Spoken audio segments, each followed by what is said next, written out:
lagi dengan Opung Parpelak di acara Pro Kontra, di mana setiap narasi memiliki sudut pandang berbeda tergantung di mana Anda berdiri dan menilainya, dan Anda tidak perlu merasa berdosa. Sama seperti orang yang mau kita bahas ini, di dalam menyampaikan narasinya nggak pernah merasa berdosa, merasa betul, merasa benar. Siapa itu? Tak lain dan tak bukan adalah tokoh nasional Said Didu. Sebentar dulu, tokoh nasional kan mereka menyebut diri sendiri tokoh nasional. Padahal media-media mengatakan mereka itu tokoh oposisi. Waktu kemarin menjumpa sama Bapak Prabowo kan dikatakan tokoh oposisi bertemu dengan Bapak Prabowo. Menurutku itu juga ketinggian. Karena Prasetyo Hadi baru-baru ini mengatakan, dia Mensesnek, ya, mengatakan mereka itu hanyalah tokoh masyarakat. Tokoh masyarakat, bayangkan kalian tokoh masyarakat, RT dong. Jadi Said Didu mengatakan baru-baru ini, ya, bahwasanya menilai Bapak Prabowo tidak puas dengan kinerja Bapak Gibran. Tahu dari mana lo? Sok tahu amat sih lo. Satu lagi. Siapa lo? Emang kau punya lembaga survei? Kau punya lembaga survei apa, LSI? Carta Politika, indikator politik. Satu pun enggak kan? Kok bisa lah kau menilai Bapak Prabowo itu ya tidak puas dengan kinerja Bapak Gibran? Yang kerja Bapak Prabowo dengan Gibran. Yang tugas kesana ke sini Bapak Prabowo sama Gibran. Yang menghadiri acara-acara besar itu Bapak Prabowo dan Gibran. Kok jadi kau yang menilai? Yang ngasih tugas itu Bapak Prabowo, kasih tugas Gibran. Pergi kau ke Papua, pergi kau ke NTT, pergi kau ke Bali, pergi kau ke Jakarta, pergi kau ke Kalimantan, pergi kau kemana-mana, pergi kau ke Papua Nugini, pergi kau menghadiri G30, G20. Hah? Itu Bapak Prabowo sendiri yang menyuruh. Kok jadi kau yang menilai? Kecuali kalau misalnya Gibran itu nggak kemana-mana, nggak disuruh ngapa-ngapain, nggak pergi, ya, meresmikan itulah, ngasih pidato lah, menghadiri acara kenegaraan lah, mewakili Indonesia di G20 lah, baru kau bilang nganggur. Maling teriak, maling, nganggur teriak, nganggur. Nah, itu dia kadang-kadang, ya jujur aja gue bilang, kadang-kadang orang yang nganggur itu komentarnya pedas sekali sama orang yang kerja. Aku bukannya nggak sanggup kerja kayak gitu, cuman aku nggak mau aja. Aku bukannya nggak bisa aku jadi pengusaha, cuman nggak ada modal aja. Aku bukannya nggak sanggup aku jadi presiden, cuman nggak ada yang milih aja. Aku sebetulnya nggak bisa aku ganteng, ya, cuman masalahnya muka aku kayak gini aja. Jadi udah lazim bahwasanya, ya, seorang komentator itu merasa lebih baik daripada dikomentari. Said Didu, kau nggak pernah baca TV, nggak pernah nonton koran. Salah Opung Parpelak, nggak pernah baca koran, nggak pernah nonton TV, itu yang betul. Nah itu dia makanya, ya, nggak pernah dia ngelihat Bapak Prabowo, ya, mendelegasikan tugas-tugas beliau, ya, kepada Bapak Gibran. Ulang tahun Presiden Papua Nugini dikirim Mas Gibran, G20 dikirim Mas Gibran. Setelah itu apalagi pergi, ya, ke negara-negara lain, itu ditugaskan Mas Gibran. Mengunjungi masyarakat yang tertimpa bencana, itu ya diwakilkan kepada Mas Gibran. Makanya sekali-sekali ikut dulu kau sama kelompoknya Mas Gibran. Ikut dulu sama timnya Mas Gibran itu, pergi kau kemana-mana bawa kamera. Biar bisa kau dokumentasikan Mas Gibran itu kerja nggak, ya. Itu dia. Karena apa? Karena memang dasar hatimu itu benci. Benci kau sama bapaknya, jadi benci kau sama anaknya. Isu pemakzulan Gibran dari mana? Dari orang-orang kalian kan? Isu pemakzulan Gibran dari mana? Dari kau, Gatot Nurmantio, Abraham Samad, Refli Harun, Roy Suryo, dan lain-lain sejenisnya. Karena apa? Kenapa? Karena bisa dipastikan selama Bapak Joko Widodo, Gibran lagi, maka kesempatan kalian dapat kerja itu akan hilang selama-lamanya. Orang lagi kerja kok bilang kinerjanya nggak bagus. Tapi itulah dia, memang namanya penilaian kan. Itu penilaian dia. Kan beda dengan penilaian kita. Itu dia, penilaian itu dihasilkan dari orang yang pertama berkualitas. Yang dua, yang tidak berkualitas. Yang mana yang kita perlu dengarkan? Yang berkualitas. Opung Parbelak, dari mana kau tahu seseorang itu berkualitas atau tidak? Seseorang berkualitas ketika dia bisa mempertahankan pekerjaannya dan menyelesaikan tugasnya sampai selesai tanpa dipecat. Tanpa dipecat, kawan-kawan, tanpa dipecat. Gatot dipecat, Said Didu dipecat, Refli dipecat. Tulis di kolom komentar berapa orang lagi yang dipecat. Bahkan biar tahu kalian di dalam beberapa di dalam kesempatan podcast sama Akbar Faisal, begitu juga sama Rosi Silalahi, dia mengatakan apa? Rosi masih ingat, Akbar masih ingat, waktu Gibran mengatakan, tenang Bapak Prabowo, saya sudah ada di sini. Sebetulnya itu adalah ancaman. Karena ketika pamannya Gibran memutuskan ambang bawah batas usia, di situ dia sedang mengatakan bahwasanya kepada Bapak Prabowo, kalau kau tidak ambil saya maka kau akan dalam bahaya. Itu menurut perasaan saya. Oke lah, perasaanmu. Tapi ditembak sama si Rosi Silalahi, apa dibilangnya? Itu kan asumsi Bapak saja. Cerdas. Itu dia. Makanya gue bilang buktinya apa? Ya, aku tahu ya ada beberapa partai yang ingin meninggalkan Mas Gibran 2029 nanti. Itu masih rencana. Kalau sanggup. Ada PKB, ada Nasdem, ada juga Gerindra juga sih. Ada PAN. Kami akan dukung Bapak Prabowo 2 periode, tapi nggak ikut Gibrannya. Nah kayaknya seolah-olah kau ini sedang mengglorifikasi bahwasanya Gibran itu akan ditinggalkan selama-lamanya. No. Udah aku bilang sama kalian, seorang calon presiden mengambil wakil presiden, ya, kalau kemarin-kemarin mulai dari SBY, Jokowi, itu biasanya pamor paling kuat itu terletak pada presiden, kan begitu. Nah, ketika Bapak Prabowo 2024 kemarin, ya, ketika berdiri sendiri tanpa ada wakil, Ganjar nomor 1, Bapak Prabowo nomor 2, Anies nomor 3, dan seterusnya. Tapi ketika dipasangkan dengan Gibran, Prabowo elektabilitasnya makin meningkat. Itu fakta, brother, fakta. Nanti kita lihat tahun 2029 bagaimana, kan begitu. Nah, sekarang kau mengglorifikasi bahwasanya Mas Gibran itu tidak bisa bekerja. Bapak Prabowo tidak puas dengan pekerjaan Bapak Mas Gibran. Emang kau udah tanya langsung? Kemarin waktu jumpa kau sama Bapak Prabowo, kau tanya langsung nggak? Nggak usah kayak gitu. Kemarin begitu juga. Yang sama-sama diundang dengan kalian, Abraham Samad mengatakan apa?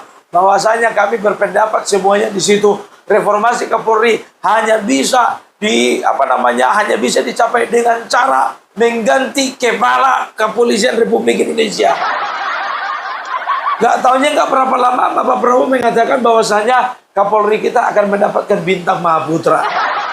Penghargaan kedua tertinggi setelah bintang Republik. Udahlah, ya Said Didu, kau diam saja. Kau lihat saja bagaimana wakil presidenmu bisa bekerja.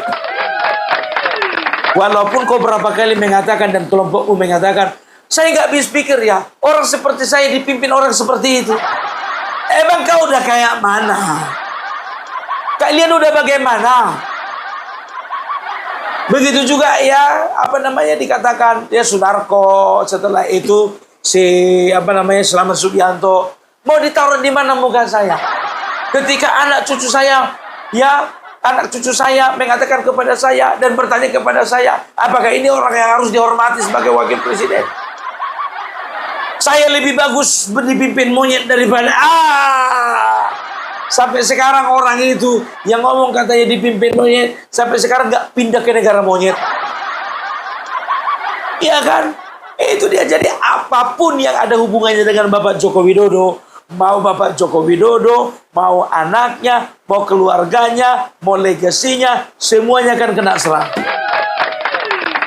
Begitu juga dengan para pendukungnya. Kemarin biar tahu kalian, ada puluhan orang ya dengan itikat baik, niat baik, maksud baik, mereka mengadakan doa di depan rumah Bapak Joko Widodo di Banyumas, mendoakan supaya Bapak Joko Widodo dalam keadaan sehat, terhindar dari fitnah, dikuatkan, dipanjangkan umurnya. Malah ada yang ngasih judul bahwasanya orang-orang sedang tahlilan di depan rumah Bapak Joko Widodo. Bahasa tahlilan itu kan memang betul ya, adalah acara doa untuk mendoakan supaya mendoakan orang yang sudah meninggalkan begitu. Terserahlah. Aku sampai sekarang aku belum tahu apakah memang mereka memberi judul ya kedatangan mereka ke rumah Bapak Joko Widodo, doa mereka itu dengan tahlilan, atau ada media-media iseng, YouTuber iseng, channel-channel iseng yang membuat judul dengan tahlilan tersebut. Nah, kalian tahu ya, ada di channel sebelah, nggak perlu kusebutkan nama channelnya. Yang satu pakai belangkon, yang satu pakai kacamata, yang satu lagi mama-mama yang hidup segan mati tak mau. Ya kan? Yang pakai belangkon itu sering komentari Oping Parbella. Nah, yang kacamata itu ngetawain acara tahlilan di rumah Bapak Jokowi. Dia terpancing dengan judul yang dibikin tahlilan depan rumah Bapak Joko Widodo. Maka mereka bikinlah judul videonya. Kontennya beberapa hari yang lalu, ya kan? Videonya itu, pendukung Joko Widodo semakin aneh. Tahlilan di rumah Joko Widodo. Berharap Joko Widodo cepat meninggal. Makin mereka glorifikasi.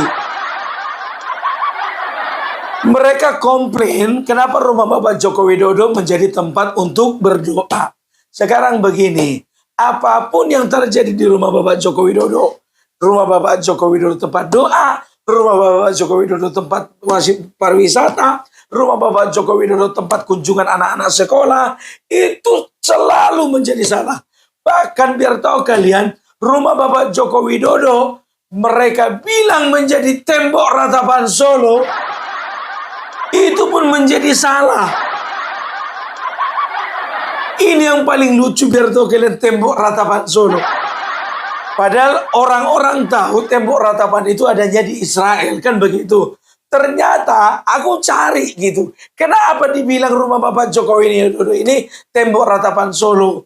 Karena ada tampilan di Google Map ya, di peta, di map di Google, itu rumah Bapak Joko Widodo namanya di situ tembok ratapan Solo. Nah, ini menjadi bahan cemoohan mereka. Tapi sementara bagi Bapak Joko Widodo sudah dikonfirmasi kepada ajudan, tidak ada masalah. Karena begini, ya kan, ada beberapa orang yang memang kelihatan lagi megang tembok rumah Bapak Joko Widodo, pagarnya itu seolah-olah lagi berdoa ya, dengan gaya, dengan pose di tembok ratapan di Israel. Nah, biar tahu kalian filosofinya ya, dan bukan cuma sekedar filosofi, tapi ini fakta. Banyak orang-orang sukses di dunia ya, bisa dikatakan orang yang ada kaitannya dengan bangsa Israel ya, orang yang bisa dikatakan ada kaitannya dengan bangsa Yahudi ya, agama Yahudi. Ketika mereka menempelkan tangannya ya di tembok ratapan itu, cenderung mereka akan terjawab dua-duanya. Entah itu mereka yang datang ke sana itu mereka berdoa untuk kesembuhan diri, mereka itu berdoa ya ingin bertobat, mereka itu berdoa untuk kesuksesan diri, mereka itu berdoa ya supaya segala sesuatunya diperlancar dalam hidupnya. Itulah filosofinya. Nah mungkin ada orang yang jahil bikin di situ tembok ratapan Solo, padahal dia nggak ngerti artinya. Kan banyak sekarang orang datang ke rumah Bapak Joko Widodo, ya itu mereka itu bukan cuma sekedar selfie, tapi mereka ingin mendengarkan nasihat. Mereka ingin mendoakan Bapak Joko Widodo.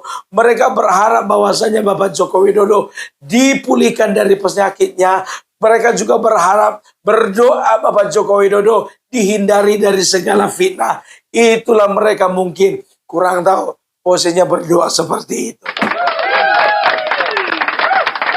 Bukan untuk kesuksesan diri, enggak. Itu syirik namanya. Masa rumah dibikin gini, padahal bukan ada historinya kan gitu.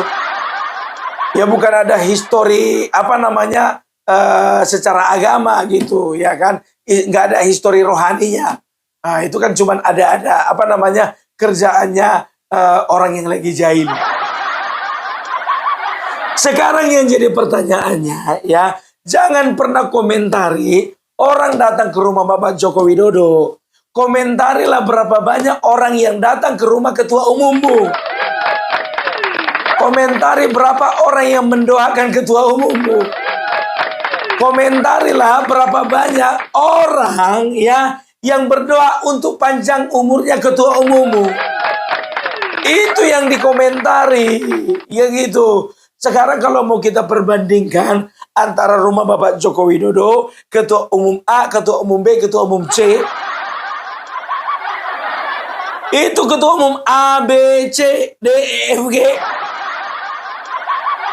Nggak ada satupun layaknya rumah Bapak Joko Widodo dikunjungi, didoakan, diberikan harapan seperti rumah Bapak Joko Widodo. Karena apa? Di rumah Bapak Joko Widodo mereka merasa diterima, mereka merasa diperhatikan, mereka merasa bahwasanya kerinduan mereka terhadap presiden yang selama ini seolah-olah ada jarak antara presiden dengan rakyatnya, di situ sudah tidak ada lagi. Kehangatan sambutan seorang presiden, keharmonisan daripada orang-orang yang berkumpul di sana, kedamaian yang mereka rasakan, sukacita, rasa senang bercampur baur di sana. Coba kalian tanyakan dulu masyarakat, ya, ada berapa ribu satu hari orang yang datang ke ketua umum merah? Berapa ribu orang yang datang ke ketua umum biru? Berapa ribu orang yang datang ke rumah biru muda? Berapa ribu orang yang datang ke rumah biru agak tua? Itu yang jadi pertanyaan. Yang lucu lagi, Umar Hasibuan, ya salah satu kader partai PKB berpendapat seperti ini. Para pendukung Jokowi Widodo makin aneh ya. Ada itu beritanya. Hati-hati PKB ya.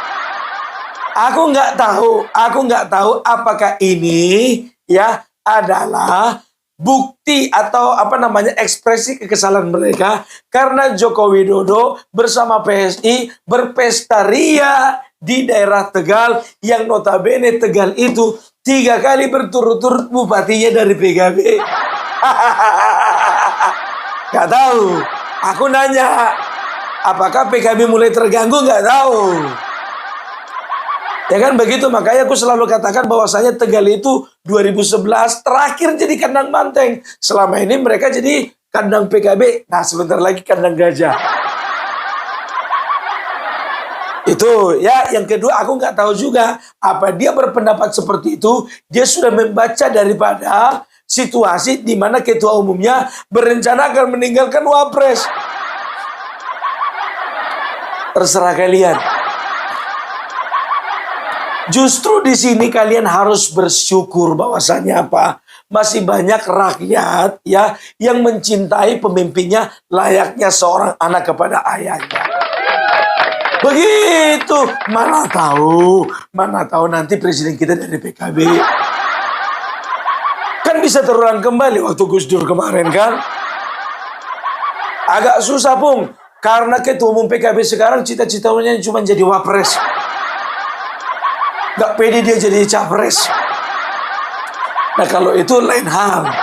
Aku gak tanggung jawab.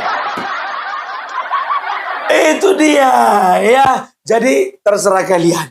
Kalian mau katakan, mau kalian hina, mau kalian maki orang-orang yang berdoa di sana, mau kalian komentari secara negatif orang-orang berdoa di sana, mau kalian beri judul tahlilan lah, doa orang mati lah, doa kubur lah. Yang penting itu adalah ekspresi bagaimana mereka menyatakan rasa syukur dan juga mereka menyatakan kerinduan hati mereka supaya Bapak Joko Widodo dijauhkan daripada hal-hal yang buruk.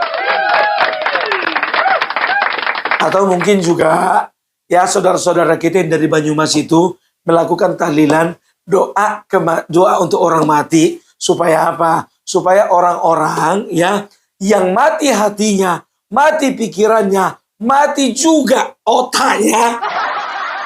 Seperti yang menuduh Bapak Joko Widodo korupsi, yang menuduh Bapak Joko Widodo ijazah palsu, menuduh Gibran ijazah palsu, bahkan tidak punya ijazah. Itu boleh secepatnya husnul khotimah. Nggak tahu. Kita nggak tahu ya. Ya kan kadang-kadang kan sebuah tindakan kata-kata itu kan satir.